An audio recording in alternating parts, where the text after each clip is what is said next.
Alright, this is my EDC light. Got your clip right here.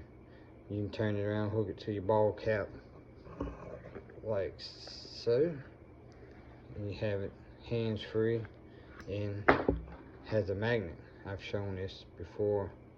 Oh my, well, it must not be magnetized metal, but to charge it, you just open it up, charging port in there.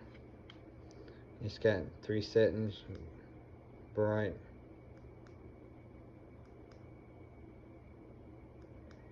needs to be charged, but let's see, and it just has a replaceable battery. Get it out of there. Them pick up somewhere local, but yeah, like and follow along to see more.